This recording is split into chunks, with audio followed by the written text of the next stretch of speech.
I'm Ohio Senate Democratic leader Nickie. Today I'm here to discuss why we need to abolish the death penalty in the state of Ohio.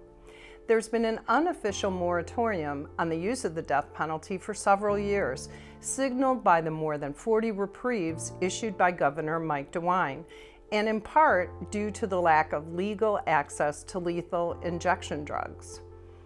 Now, we know that capital punishment is not pursued with equity, has been described by former Ohio Supreme Court Justice and one of the original proponents who brought back the death penalty in the 1970s, Paul Pfeiffer. He has described it as a death lottery, depending on where you happen to commit the crime and the attitude of the prosecutor.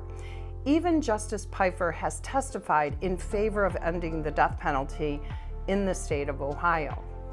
The use of the death penalty is not only cruel and inhumane, but it's also been found to be expensive, impractical, unjust, racially biased, and erroneous. We get it wrong sometimes. Ohio's 11 death row exonerees are evidence of this. In fact, since 1973, about 1 of every 25 people sentenced to death in Ohio have later been found to be innocent. Despite the best intentions in pursuit of justice, the risk of executing one innocent person is too great. We also know that the death penalty has failed as a deterrent to violent crime. It can prolong the suffering of victims' families and loved ones through the lengthy appeal process. Furthermore, the United States is the only Western nation that applies the death penalty. Our allies Canada, Ireland, Australia, France, and the UK have ended it, and many more. Despite all of that, some Ohio Republican lawmakers and the Attorney General want to resume executions using a method called nitrogen hypoxia, which would use gas to suffocate the accused.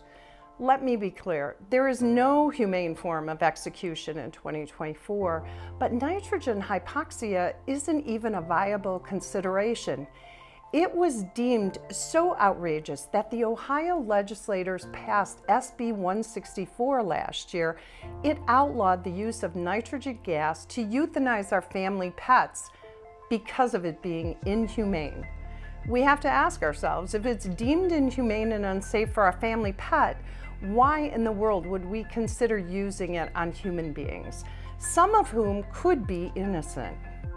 Rather than using cruel and unusual punishment, Ohio should be passing legislation like Senate Bill 101 and its companion, House Bill 259, which would abolish the death penalty, replacing it with a sentence of life without parole, something that a majority of Ohioans support. And Senate Bill 101 enjoys the most bipartisan support in Ohio history.